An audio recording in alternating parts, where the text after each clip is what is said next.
12 de noviembre de 1944.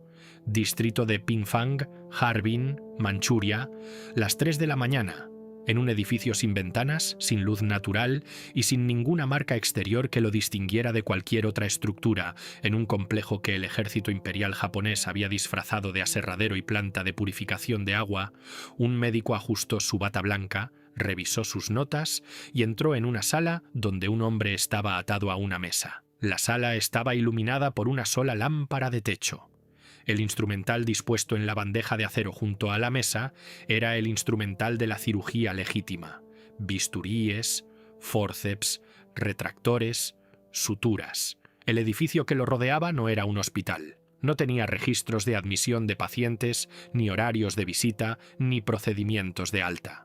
Tenía celdas en lugar de salas, y las personas dentro de las celdas tenían números en lugar de nombres, y los números habían sido asignados no por un tribunal ni por una autoridad de detención, sino por la maquinaria administrativa de un programa que el ejército imperial japonés llevaba 8 años ejecutando y que el mundo exterior aún no comprendía del todo que existía. El hombre sobre la mesa no era un soldado, no era un espía. Era un agricultor chino de 42 años al que habían sacado de una calle 3 semanas atrás sin cargos, sin audiencia, sin ninguna explicación más allá de la presencia de hombres uniformados que tenían la autoridad para llevárselo y el aparato institucional detrás de ellos que convertía la resistencia no solo en algo fútil, sino en un error de categoría.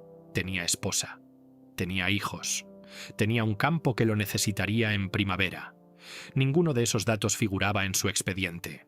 Su expediente contenía su peso, su estatura, su tipo de sangre, su estado de salud al ingreso y una serie de códigos de procedimiento que representaban lo que ya se le había hecho y lo que estaba previsto que ocurriera a continuación. Esa noche, el médico iba a operarlo. Sin anestesia, no porque no hubiera, porque el protocolo lo exigía. Un sujeto consciente sostenía la metodología del programa, producía resultados más precisos que uno sedado. Los tejidos de un cuerpo vivo y consciente respondían de manera diferente a los tejidos de un cuerpo cuya respuesta al dolor había sido suprimida químicamente. En la lógica del programa, esto era un refinamiento metodológico. En cualquier otro contexto, era lo que era. Lo que ocurrió en esa sala esa noche forma parte del registro de crímenes de guerra más exhaustivamente documentado en la historia de la Guerra del Pacífico. Registros que el gobierno japonés enterró. Registros que el gobierno de los Estados Unidos compró, clasificó y suprimió durante décadas. Esta es la historia de la Unidad 731, el programa de armas biológicas más sistemático jamás documentado, el encubrimiento que permitió a sus arquitectos regresar a casa como hombres libres, y la decisión tomada en 1947 que definió, en silencio, los límites de lo que el mundo estaba dispuesto a llamar justicia. Para entender la Unidad 731 hay que entender al hombre que la construyó, porque la Unidad 731 no fue el producto de una burocracia militar anónima que ejecutaba una política dictada desde arriba. Fue el producto de una inteligencia específica con una obsesión específica que encontró el momento histórico exacto en el que esa obsesión era tanto financiable como imparable y que la impulsó hacia adelante con la persistencia metódica de alguien que ha identificado la obra de su vida y no se dejará desviar de ella. Shiro Ishii nació en 1892 en el pueblo de Shibayama, en la prefectura de Chiba, el cuarto hijo de una familia de terratenientes establecida en la región desde hacía generaciones. Fue educado con la seriedad que las familias japonesas de esa clase aplicaban a la educación de sus hijos, y desde temprana edad fue excepcional de maneras que sus maestros encontraban simultáneamente impresionantes y levemente inquietantes. Se graduó con distinción de la Facultad de Medicina de la Universidad Imperial de Kioto, completó estudios de posgrado adicionales en microbiología y obtuvo su doctorado en medicina en 1927. Se había incorporado al ejército en 1921 como oficial médico y desde entonces seguía la doble vía del ascenso militar y la investigación académica, combinación que le otorgaba tanto la autoridad institucional de un rango militar como la credibilidad intelectual de un científico con publicaciones. Cuando era mayor y tenía poco más de 30 años, había visitado laboratorios en toda Europa, había observado el estado de la investigación en armas biológicas y químicas en Alemania, la Unión Soviética, Francia y el Reino Unido, y había regresado a Japón con una convicción que se había endurecido de hipótesis a certeza. Japón iba rezagado, la brecha era recuperable y él era el hombre para cerrarla. En 1925, la Convención de Ginebra había prohibido el uso de armas biológicas y químicas en la guerra. La mayoría de los países la firmaron. Japón la firmó. Para Ishii, la importancia del tratado no estaba en la prohibición que contenía, sino en la admisión implícita que representaba. Los establecimientos militares más poderosos del mundo habían acordado prohibir estas armas precisamente porque eran lo suficientemente peligrosas como para amenazar los cálculos estratégicos de todas las partes. Eso significaba que funcionaban. Eso significaba que cualquier nación dispuesta a desarrollarlas y desplegarlas al margen del marco del tratado poseía una ventaja asimétrica sobre las naciones que lo respetaban. Ishii presentó este argumento a los altos mandos militares en memorandos y en persona, y lo presentó no como una posición moral, sino como un cálculo estratégico, que era el registro que los oficiales superiores del ejército imperial estaban más equipados para evaluar y con mayor probabilidad de actuar en consecuencia. Lo que proponía no era ilegal bajo la legislación doméstica japonesa. Lo que proponía era una inversión en seguridad nacional en un dominio que los adversarios de Japón habían reconocido colectivamente como decisivo. El alto mando lo aprobó. Lo aprobó no porque no comprendiera lo que se le pedía, sino porque lo comprendía con precisión y concluyó que la lógica estratégica era sólida. Esa aprobación fue el comienzo de todo. En 1932, Ishii estableció su primera instalación de investigación en la fortaleza de Chongma, cerca de Beijing, en el territorio manchuriano recién ocupado que Japón había arrebatado a China en la invasión del año anterior. La instalación era pequeña para los estándares de lo que vendría, pero fue allí donde Ishii desarrolló las metodologías operativas que definirían el programa más amplio: el uso de prisioneros como sujetos experimentales sin su conocimiento ni consentimiento, la documentación sistemática de resultados, la estructura de protocolos que categorizaba a los seres humanos como materiales de investigación y organizaba su uso en consecuencia. Hubo fugas de Chongma y las fugas creaban problemas de seguridad, y los problemas de seguridad creaban el argumento para una nueva instalación en una ubicación más controlada. Para 1936, Ishii había obtenido autorización imperial para una expansión total del programa. El emperador Hirohito firmó la orden.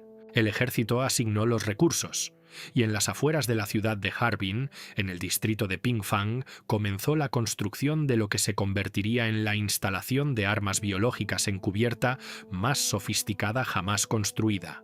El complejo de Pingfang tardó 2 años en completarse y cubría un área de aproximadamente 6 kilómetros cuadrados. Contenía alrededor de 150 edificios organizados por función, laboratorios de investigación, instalaciones de producción, áreas de custodia de animales, áreas de custodia de humanos, oficinas administrativas, viviendas para los más de 3.000 miembros del personal que eventualmente trabajarían allí, una planta eléctrica, un sistema de tratamiento de agua, una red ferroviaria interna y un aparato de seguridad perimetral que incluía muros, torres de vigilancia, cercas eléctricas y una guardia con órdenes permanentes en las que no figuraba la palabra excepciones.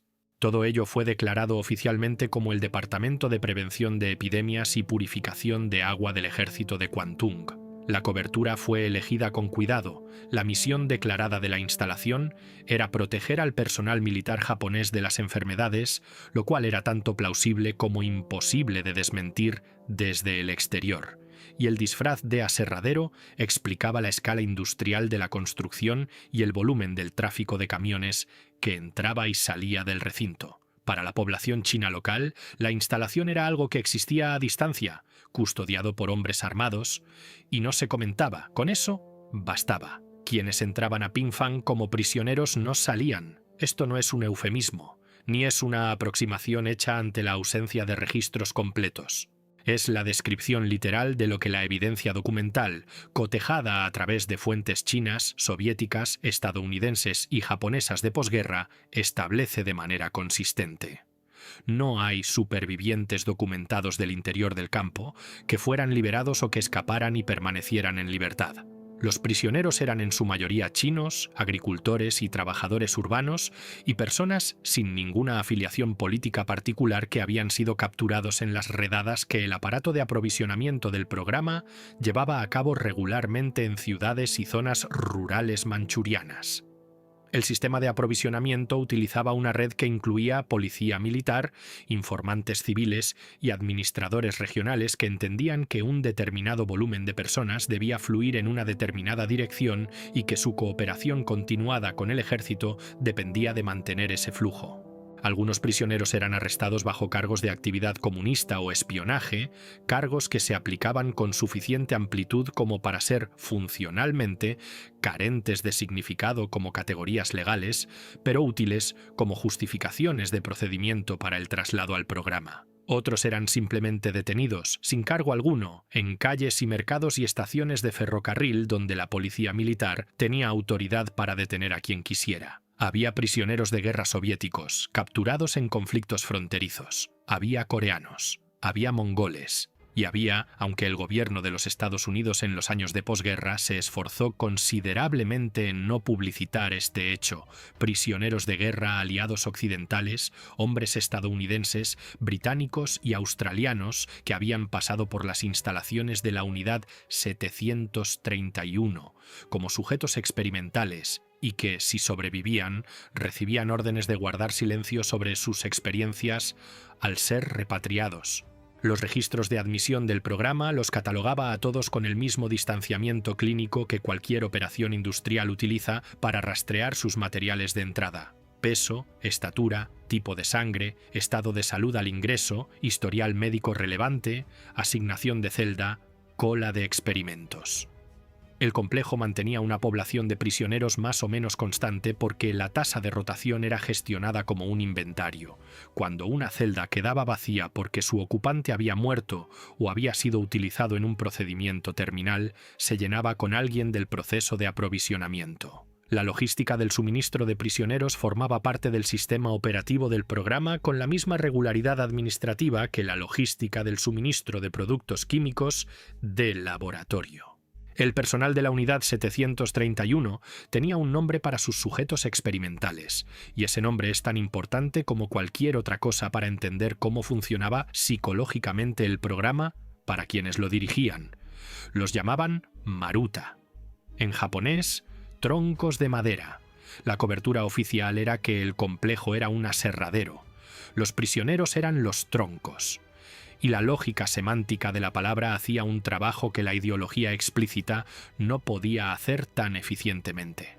Los troncos, por definición, no tienen derechos.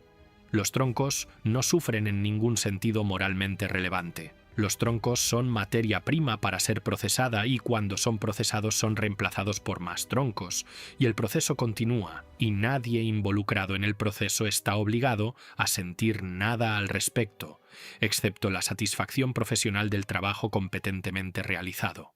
La palabra fue elegida, o adoptada, o evolucionó dentro de la cultura institucional del programa con una precisión que sugiere o bien un diseño deliberado o bien la aparición espontánea del instrumento lingüístico exactamente adecuado que la situación demandaba. Permitió a 3.000 personas ir a trabajar cada mañana y hacer lo que hacían y regresar a casa cada tarde sin confrontar la brecha entre lo que eran como profesionales y lo que practicaban. El marco era la palabra. La palabra era el comienzo de todo lo que siguió, y entender esto no es una nota al pie menor en la historia de la Unidad 731. Está cerca del centro de ella, porque la pregunta de cómo profesionales ordinarios cometen atrocidades extraordinarias se responde, al menos parcialmente, con la pregunta de qué lenguaje se les da para describir lo que están haciendo. Lo que ocurrió dentro de esos edificios forma parte del registro de crímenes de guerra más exhaustivamente documentado del siglo XX, y existe la tentación de resumirlo, de señalarlo desde lejos y dejar que la palabra atrocidad cargue con el peso. No voy a hacer eso.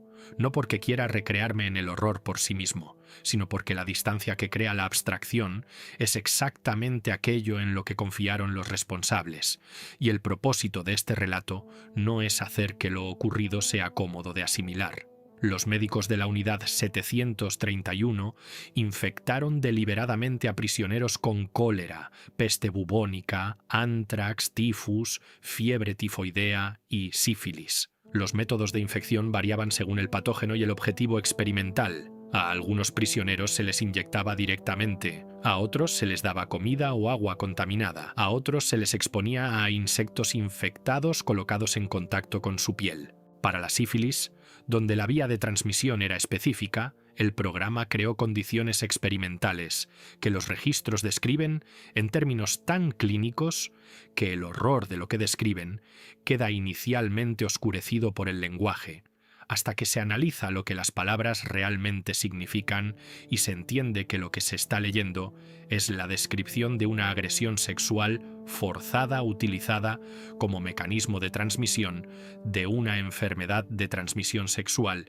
y entonces el lenguaje clínico se convierte en un tipo diferente de horror al del acto en sí mismo. Tras la infección, los médicos esperaban a que la enfermedad avanzara a su ritmo natural, monitorizando la progresión mediante exámenes periódicos. Luego, en el punto de máxima afectación sistémica, operaban al sujeto vivo sin anestesia, no para tratar la enfermedad, sino para observar sus efectos en órganos y tejidos en estado vivo, porque la metodología del programa sostenía que el examen post-mortem era científicamente inferior al examen de tejido vivo. Los médicos no estaban equivocados en esto en un sentido puramente técnico. Los tejidos de un cuerpo vivo en el pico de la infección sí muestran cosas que un cadáver no muestra. Los experimentos produjeron datos. Los datos eran reales.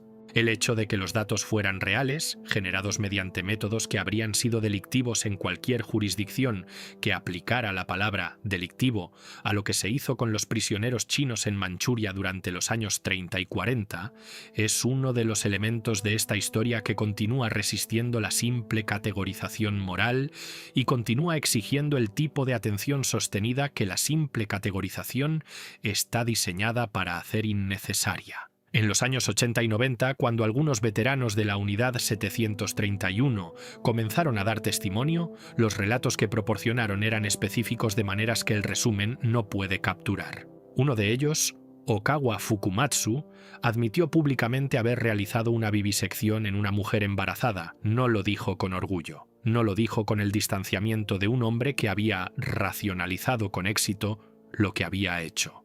Lo dijo de la manera en que un hombre dice algo que ha estado cargando durante 40 años y que finalmente ha concluido que ya no puede cargar solo, con el agotamiento particular de la culpa que se ha vuelto demasiado pesada para ocultarla y demasiado específica para disolverla en la generalidad. Otro veterano describió haber realizado vivisecciones en hombres que habían sido infectados con la peste y que, en el momento del procedimiento, seguían conscientes y sabían lo que les estaba ocurriendo. Describió a un hombre que preguntó, en chino, qué le estaban haciendo. El veterano dijo que no había respondido. Lo dijo no como una explicación, sino como un hecho, pronunciado con la planitud de alguien que informa sobre algo que ocurrió hace mucho tiempo a una persona que ya no reconoce como él mismo. Estos testimonios, incómodos como resulta recibirlos, forman parte del registro histórico. Y el registro histórico es lo que se interpone entre los arquitectos del programa y la oscuridad que planearon para él. El fisiólogo Yoshimura Hisato tenía una especialización dentro del programa que persiguió con la dedicación enfocada de un investigador que ha encontrado su área de interés científico genuino y la sigue donde quiera que lleve. Su área era la hipotermia. El ejército imperial japonés tenía un problema práctico con las congelaciones, los soldados que operaban en los inviernos de Manchuria sufrían lesiones por frío que reducían la efectividad en combate, y la literatura médica existente sobre el tratamiento de las congelaciones era inadecuada para las condiciones que enforzaban las fuerzas japonesas. Yoshimura fue asignado para resolver este problema, y lo resolvió con sujetos humanos, porque los sujetos humanos, sostenía la metodología del programa, proporcionaban datos que los modelos animales no podían. Su método era sistemático y estaba minuciosamente documentado. Sumergía los brazos o las piernas de los prisioneros en tinas llenas de agua y hielo, cronometrando la inmersión con precisión, monitorizando la temperatura de la piel del sujeto y el aire ambiente, registrando las respuestas fisiológicas a intervalos regulares. Mantenía las extremidades en el agua helada hasta que alcanzaban un estado de congelación completa, rígidas y recubiertas de una capa de hielo que se formaba sobre la superficie de la piel. Un testigo ocular que prestó testimonio décadas después describió lo que se sentía al golpear con un bastón una extremidad congelada de estos experimentos. El mismo sonido que una tabla de madera, no como carne, como madera. Yoshimura documentó entonces la duración necesaria para alcanzar ese estado bajo diversas condiciones controladas y puso a prueba diferentes métodos de recalentamiento entre sí: inmersión en agua a temperaturas medidas, exposición a llama abierta a distancias medidas, recalentamiento pasivo, a temperatura ambiente durante tiempos medidos, dejar al sujeto sin tratar durante la noche para medir cuánto tiempo tardaba la circulación natural en restablecerse. A través de este proceso, llevado a cabo con prisioneros que no tenían voz ni voto en ser sujetos y ninguna posibilidad de sobrevivir a medida que continuaba la experimentación, el programa pudo establecer con precisión científica que el tratamiento óptimo para las congelaciones graves era la inmersión en agua entre 37 y 40 grados Celsius. Estos datos eran reales, eran precisos. Eventualmente fueron utilizados por médicos militares aliados en el período de posguerra, incorporados a los protocolos de tratamiento médico para el frío, mejorando los resultados para soldados y civiles que sufrían lesiones por frío. Esos médicos, en la mayoría de los casos, no sabían dónde se había llevado a cabo la investigación fundamental. O lo sabían y habían hecho el cálculo de que los datos no llevan la mancha moral de su origen, un cálculo que los científicos de Fort Detrick harían de manera más explícita en 1947, cuando describieron los datos obtenidos de la unidad 731, como algo obtenido a un precio irrisorio.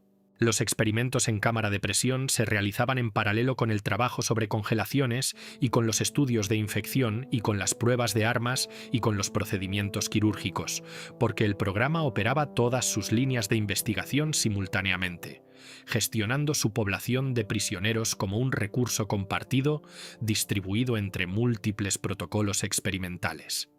Los sujetos eran colocados en cámaras selladas, donde la presión interior del aire podía ser controlada con precisión por los operadores del equipo ubicados en el exterior. La presión se aumentaba hasta alcanzar el umbral fisiológico del barotrauma, el punto en el que el diferencial de presión entre las cavidades corporales internas y el entorno externo comienza a causar daño estructural a los tejidos.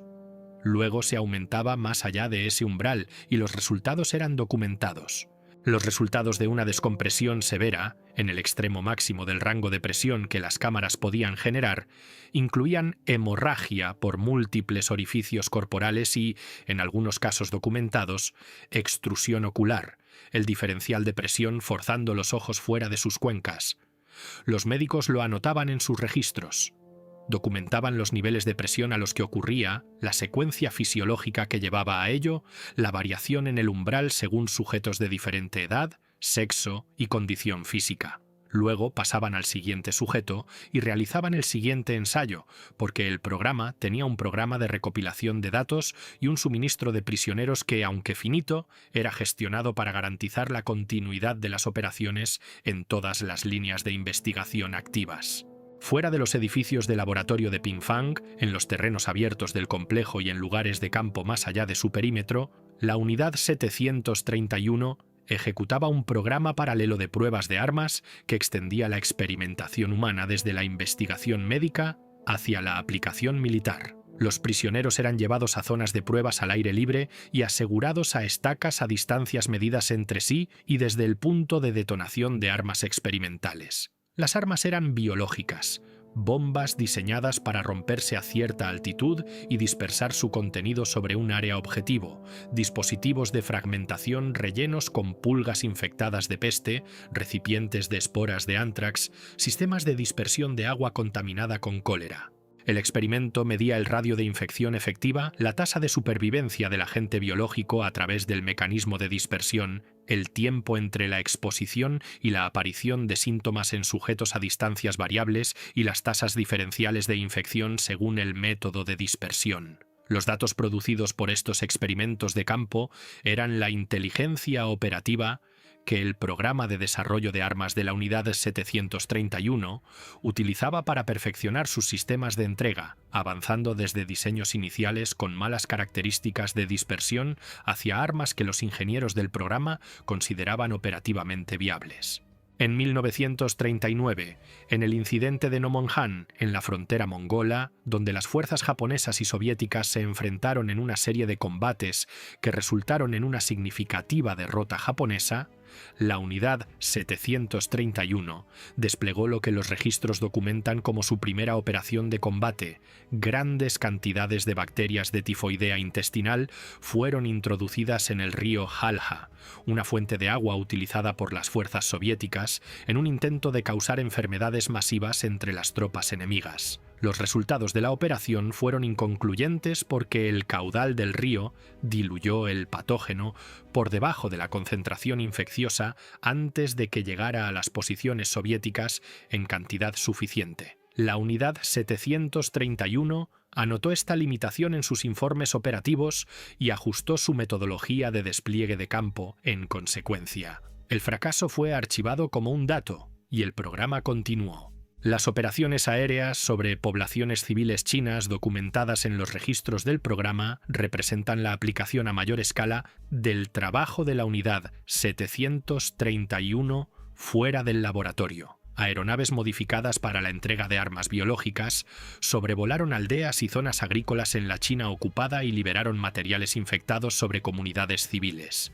Pulgas portadoras de bacterias de la peste, agua contaminada con cólera y tifoidea, grano tratado con esporas de ántrax. La lógica operativa era doble. Las poblaciones civiles chinas proporcionaban un entorno de pruebas a gran escala para los sistemas de entrega y las tasas de infección, y causar enfermedades masivas entre la población civil servía al objetivo estratégico del ejército de debilitar la resistencia china y reducir la capacidad logística de las zonas controladas por China. Unidades móviles de vivisección fueron desplegadas en las comunidades afectadas por las operaciones aéreas para realizar exámenes post-mortem e intravitam inmediatos de individuos infectados, recopilando datos sobre la progresión de la infección en condiciones de campo que el entorno de laboratorio no podía replicar. Las estimaciones de muertes civiles atribuibles a estas operaciones varían entre fuentes, oscilando entre decenas de miles y más de 200.000, dependiendo de las elecciones metodológicas sobre atribución y el peso probatorio otorgado a los datos epidemiológicos de las regiones afectadas frente a operaciones específicas documentadas. Lo que no está en disputa es que las operaciones ocurrieron, que fueron deliberadas, y que las muertes que causaron fueron un resultado previsto y documentado de un programa militar que definió esas muertes como costos aceptables del desarrollo de armas y las pruebas operativas. En su capacidad productiva máxima, la Unidad 731 y su red de instalaciones afiliadas representaban una capacidad de fabricación de armas biológicas sin parangón en la historia de ningún ejército hasta ese momento. El complejo de Pingfang por sí solo podía producir 8 toneladas de bacterias de la peste al mes. La capacidad total de la red afiliada, incluida la Unidad 1644 en Nanjing, la Unidad 1855 en Pekín y la Unidad 860, era significativamente mayor. Los planificadores militares japoneses desarrollaron en 1944 una operación designada en documentos internos como «Flores de cerezo al anochecer». El plan era operativamente sofisticado. Submarinos japoneses, aprovechando el alcance extendido y las características de sigilo de los submarinos de clase 1, transitarían hacia la costa occidental del continente norteamericano en condiciones de estricto silencio de radio. A una hora coordinada, aviones lanzados desde los submarinos se aproximarían a la costa de California en las horas previas al amanecer, cuando la cobertura de radar era más débil y la detección visual estaba limitada por la oscuridad. Sobre el área de San Diego, donde la Marina de los Estados Unidos tenía instalaciones importantes y una gran población militar, los aviones liberarían recipientes con pulgas infectadas de peste sobre la ciudad, programados para su liberación antes del amanecer, para maximizar el periodo antes del descubrimiento y la respuesta. La operación estaba programada para el 22 de septiembre de 1945. El emperador Hirohito anunció la rendición incondicional de Japón el 15 de agosto de ese año. La distancia entre flores de cerezo al anochecer y su ejecución fue exactamente una derrota militar, 7 semanas en tiempo de calendario. Analistas técnicos que examinaron la producción documentada de la unidad 731 en el período de posguerra alcanzaron una conclusión sobre la capacidad teórica máxima del programa que no es retórica, sino que representa un cálculo directo a partir de tasas de producción documentadas, datos de letalidad de agentes y cifras de población global. En operación máxima, la red combinada habría sido capaz de producir suficiente agente biológico como para matar la población humana de la Tierra varias veces. Esto no ocurrió, pero la infraestructura que lo hacía teóricamente posible fue construida, dotada de personal, financiada y operada durante 9 años, y sus resultados fueron reales y letales en los dominios donde fueron aplicados. 15 de agosto de 1945. La voz del emperador Hirohito llegó por la radio al mediodía, en el japonés cortesano formal que la mayoría de sus súbditos nunca le había escuchado hablar, anunciando que Japón había aceptado los términos aliados de rendición. En Pingfang, Shiroishi recibió la noticia y comenzó a ejecutar un plan de destrucción que el programa había desarrollado como contingencia y que ahora tenía que implementar con el tiempo que quedara antes de que llegaran las fuerzas aliadas. La orden de destruir era absoluta. Los edificios serían dinamitados, los archivos incinerados, la evidencia de lo que había ocurrido dentro de los muros del complejo, eliminada tan completamente como 9 años de cuidadosa documentación institucional podían eliminarse en cuestión de días. Los animales de laboratorio, algunos de ellos infectados con agentes biológicos activos, fueron liberados en lugar de destruidos, una decisión operativa que tuvo consecuencias inmediatas. Un brote de peste en la región de Harbin en los meses siguientes mató a decenas de civiles chinos, las últimas víctimas de un programa que había terminado formalmente pero cuyos resultados biológicos no dejaron de ser peligrosos porque se hubiera firmado un documento de rendición. Los prisioneros que permanecían vivos en las celdas fueron ejecutados. Ishii dio esta orden y la orden fue cumplida, y los hombres que la cumplieron seguían la misma lógica institucional que habían seguido durante años, que era que los prisioneros eran Maruta y los Maruta eran materiales del programa y los materiales del programa se eliminaban según los requisitos del programa. El propio Ishii huyó hacia el sur, llevando consigo lo que había decidido que eran los elementos irreemplazables de su trabajo.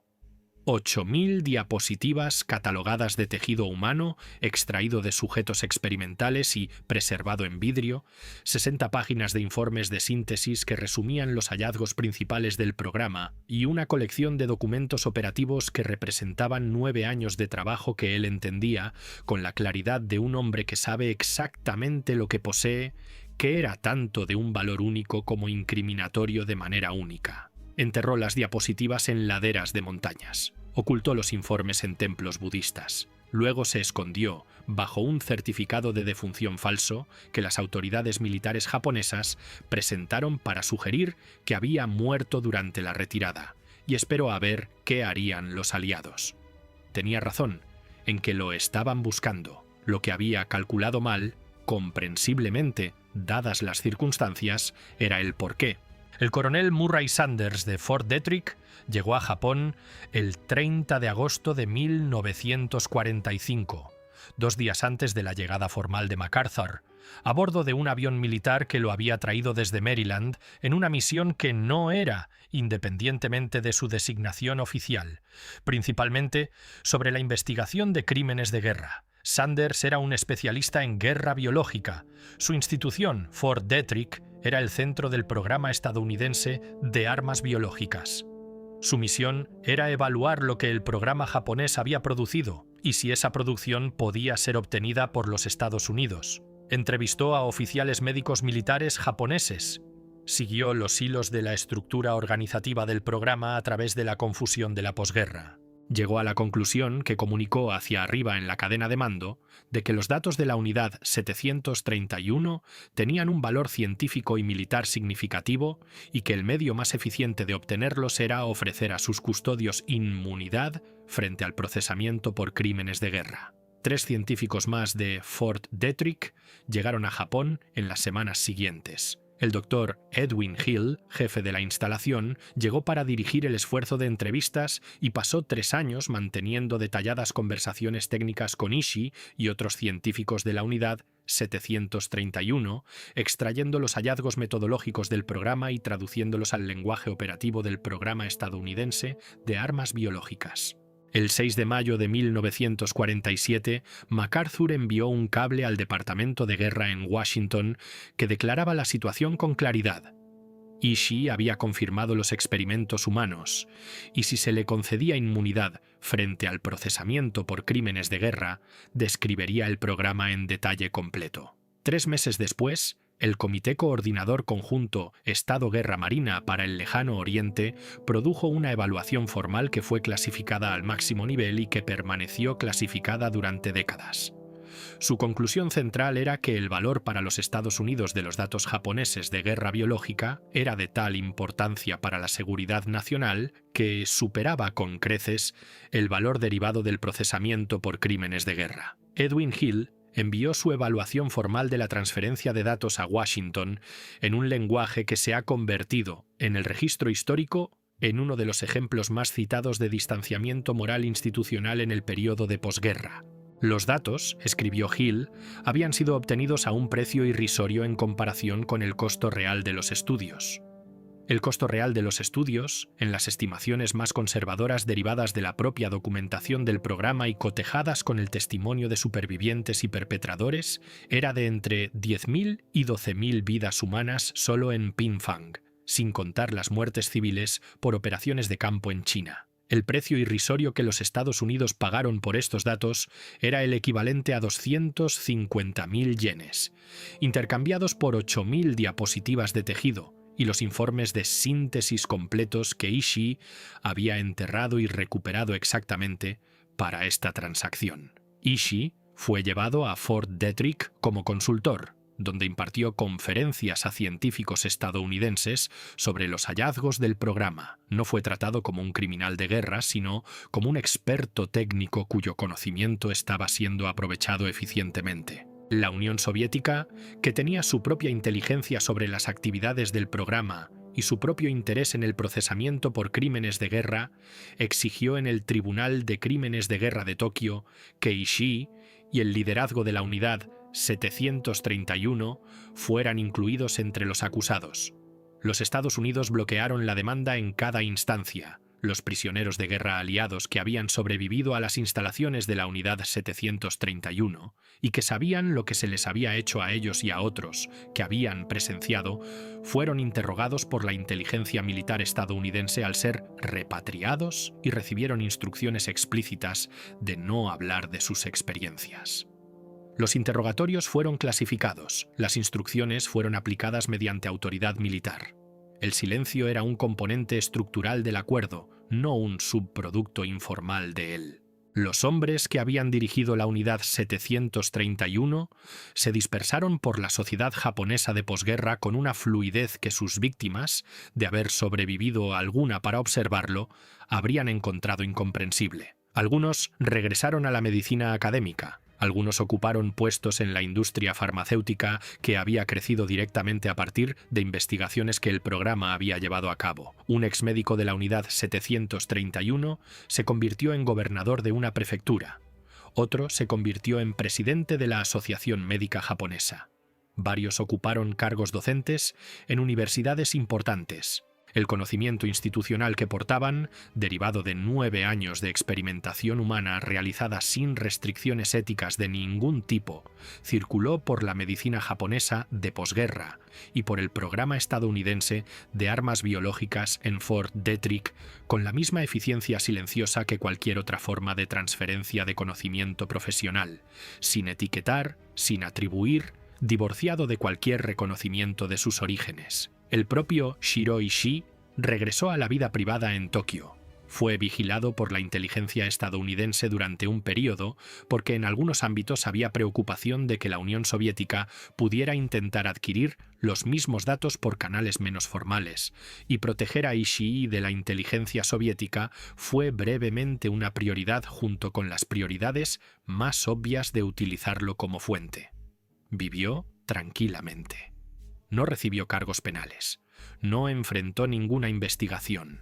Murió el 9 de octubre de 1959 de cáncer laríngeo en Tokio a los 67 años, libre por todas las medidas legales e institucionales disponibles, sin haber pasado ni un solo día en ningún centro de detención, por nada de lo que había hecho en Manchuria durante 9 años y a lo largo de un número de víctimas que el registro histórico no ha podido determinar con precisión, porque los registros que se suponía que había destruido fueron, en los aspectos más importantes, destruidos.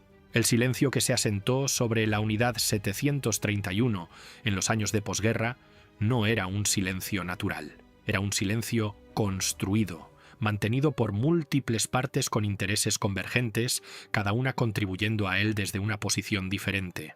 El gobierno japonés se negó a reconocer el programa en las comunicaciones oficiales, una postura que era más fácil de mantener porque los Estados Unidos, que poseían la documentación superviviente más completa de lo ocurrido, tenían todas las razones para mantener esa documentación clasificada y ninguna razón para publicarla. Los libros de texto escolares japoneses no mencionaban la unidad 731.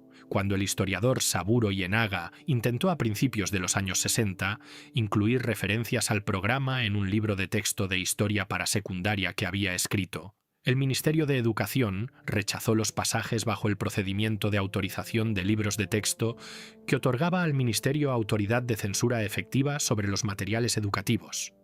Ienaga demandó, siguió demandando.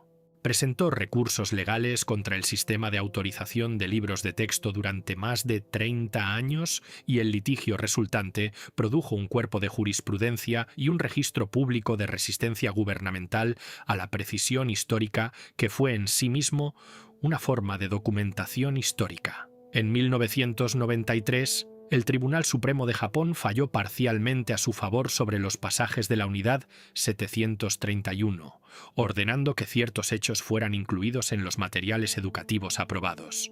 No fue una rendición de cuentas completa. Fue una concesión parcial extraída por 30 años de persistencia legal de un gobierno que habría preferido que el silencio permaneciera sin perturbarse indefinidamente. En el mismo periodo, expersonal de la unidad 731 comenzó a dar testimonio en pequeños grupos, hombres en sus 70 y 80 años, que habían decidido, por razones que variaban según el individuo, que el silencio había durado demasiado. Sus relatos eran específicos y detallados y portaban la autoridad del conocimiento de primera mano, y corroboraban el registro archivístico de maneras que hacían la postura de no reconocimiento del gobierno cada vez más insostenible. En 1997, un tribunal de distrito de Tokio se convirtió en el primer órgano judicial japonés en declarar formalmente que el ejército imperial había utilizado armas biológicas contra China. Las palabras del juez que presidía en la sentencia fueron precisas e inequívocas. La evidencia muestra que las tropas japonesas utilizaron armas biológicas. 52 años después del fin de la guerra, un tribunal japonés lo había dicho en voz alta. Hoy, en los terrenos donde se encontraba el complejo de Pingfang, el Museo de Evidencias de Crímenes de Guerra de la Unidad 731, ocupa un sitio que es tanto arqueológico como conmemorativo. La estructura moderna que alberga la exposición principal del museo fue diseñada para evocar, en su forma exterior, la caja negra de un avión, el dispositivo cuyo propósito es preservar un relato preciso de lo que ocurrió en los momentos previos a la catástrofe, sobreviviendo intacto cuando todo lo que lo rodea es destruido. Dentro del museo están los registros que sobrevivieron a las órdenes de destrucción de agosto de 1945. Documentos, muestras, fotografías, planos arquitectónicos, equipos. Están los rostros de personas a las que se les dieron números en lugar de nombres. Están los testimonios, grabados y transcritos, de hombres que hicieron cosas en esos edificios que pasaron el resto de sus vidas sin poder hablar completamente de ellas y sin poder olvidarlas completamente. El museo recibe visitantes de China, Japón y de todo el mundo, y su enfoque interpretativo ha evolucionado a lo largo de las décadas desde su fundación, moviéndose desde un registro de acusación hacia algo históricamente más completo, reconociendo el contexto completo del desarrollo del programa, las estructuras institucionales que lo hicieron posible, las decisiones políticas internacionales que impidieron la rendición de cuentas y el largo proceso mediante el cual el registro histórico fue eventualmente, parcialmente, recuperado de la destrucción que se suponía que iba a ser total. Hay una pregunta que surge cada vez que me enfrento seriamente a esta historia, y no es la pregunta que parece más urgente en el primer encuentro. La pregunta más inmediata es ¿cómo? ¿Cómo ocurrió esto?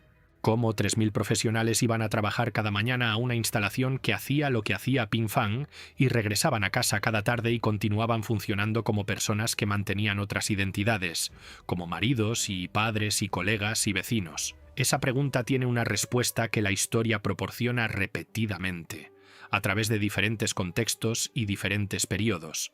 La eliminación sistemática de la personalidad de una categoría definida de seres humanos, combinada con una estructura institucional que define esa eliminación como legítima y organiza la actividad profesional en torno a ella, es suficiente para producir en personas ordinarias comportamientos que, evaluados desde fuera del marco institucional, parecen requerir una patología extraordinaria. Los médicos de la unidad 731 no llegaron a Pinkfong ya capaces de lo que hicieron allí. Llegaron como profesionales médicos formados en las disciplinas y la ética de su campo, y luego fueron colocados dentro de un sistema que había redefinido a sus sujetos como Maruta y había organizado cada señal institucional a su alrededor para confirmar que esta redefinición era tanto precisa como autorizante. La transformación no fue instantánea, fue gradual y fue asistida en cada paso por el lenguaje, los procedimientos, la estructura de mando y la comunidad profesional del propio programa. Esto no es una exculpación, es una explicación. La diferencia importa porque la exculpación cierra la investigación y la explicación la abre, dirigiendo la atención hacia las condiciones estructurales que hicieron posible el programa en lugar de hacia la patología individual que la narrativa del monstruo convenientemente concentra en ella. La pregunta más difícil, y la que en algunos aspectos es más importante para el presente que la pregunta de cómo los médicos de Pinkfong se convirtieron en lo que se convirtieron, es la pregunta de la decisión de 1947. MacArthur sabía que prisioneros de guerra aliados habían sido sujetos experimentales en el programa de la unidad 731 antes de hacer su recomendación a Washington. La evidencia de esto estaba en los informes de interrogatorio de prisioneros repatriados que pasaban por su mando. Se le informó, y sabiéndolo, habiendo recibido documentación al respecto, recomendó la inmunidad. El Comité Estado-Guerra Marina que tomó la decisión final sabía lo que estaba inmunizando. Edwin Hill sabía a qué datos llamaba precio irrisorio. Los funcionarios que clasificaron los documentos relevantes e impusieron el silencio a los prisioneros aliados supervivientes sabían lo que estaban suprimiendo. La decisión de 1947 no se tomó en la ignorancia de lo que había hecho la unidad 731. Se tomó con pleno conocimiento de ello por hombres que decidieron, en el contexto institucional y geopolítico específico de 1947, que el valor de los datos superaba el costo de la justicia. Ese cálculo se hizo sobre seres humanos específicos que habían muerto de maneras específicas y cuyas muertes estaban documentadas en los mismos archivos que estaban siendo adquiridos. Fue un cálculo que los hombres que lo hacían fueron capaces de realizar porque los muertos eran chinos y soviéticos y coreanos y porque los prisioneros aliados supervivientes que podrían haber testificado públicamente estaban siendo ordenados al silencio y porque la aceleración de la Guerra Fría había creado un nuevo marco estratégico en el que los crímenes de ayer eran los activos de inteligencia de hoy. Lo que la arquitectura de ese encubrimiento revela, examinada a esta distancia, es algo que no es particular de 1947 ni de ninguna de las instituciones específicas involucradas. Revela cómo funciona realmente la impunidad a escala institucional. No requiere que las personas involucradas carezcan de conciencia moral. Los científicos de Fort Detrick, que llamaron a los datos un precio irrisorio, no eran, según ninguna evidencia del registro histórico, personas que no supieran que llamarlos así era un acto de significación moral. Eran personas que habían decidido que la significación moral era superada por otras consideraciones y que habían encontrado en el contexto institucional en que operaban que esa decisión era respaldada en lugar de cuestionada por las estructuras que los rodeaban. La impunidad a escala no requiere monstruos, sino la capacidad humana ordinaria de priorizar, de decidir que algunas cosas importan más que otras, operando dentro de un entorno institucional que ya ha hecho el trabajo de determinar cuáles son esas cosas. Los prisioneros aliados a los que se ordenó guardar silencio no estaban siendo pedidos que fueran cómplices de algo que no comprendían.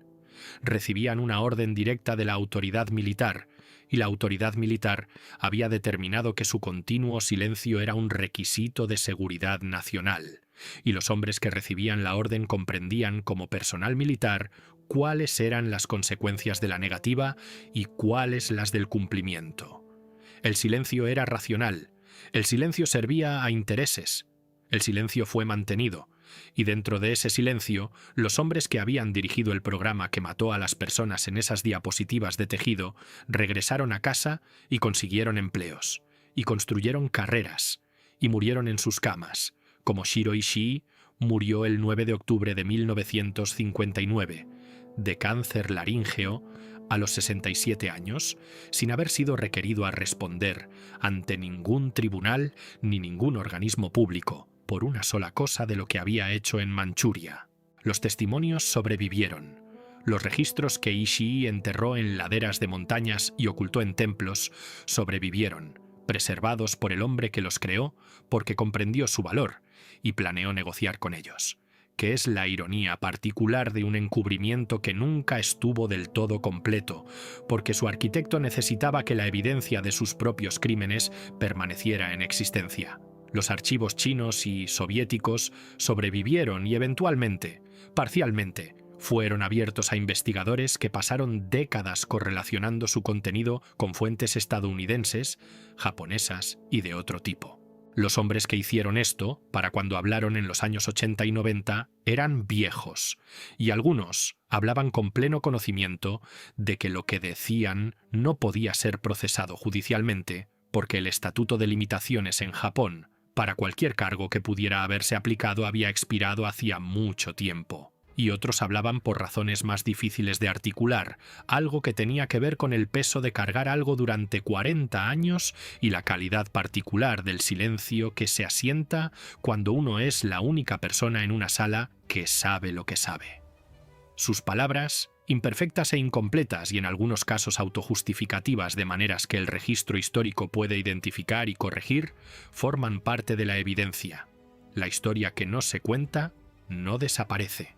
Se acumula en archivos y en memorias y en el silencio particular de las personas que saben cosas que aún no han dicho y espera las condiciones que hacen posible contarla. Y esas condiciones eventualmente llegan y lo que fue enterrado regresa a la luz. Siempre ocurre así. La pregunta que permanece, la que esta historia plantea sin resolver, es ¿qué hacemos con ella cuando lo hace? Gracias por estar aquí. Y si quieres seguir explorando estas historias hacia los lugares donde resultan más incómodas, el próximo vídeo te está esperando.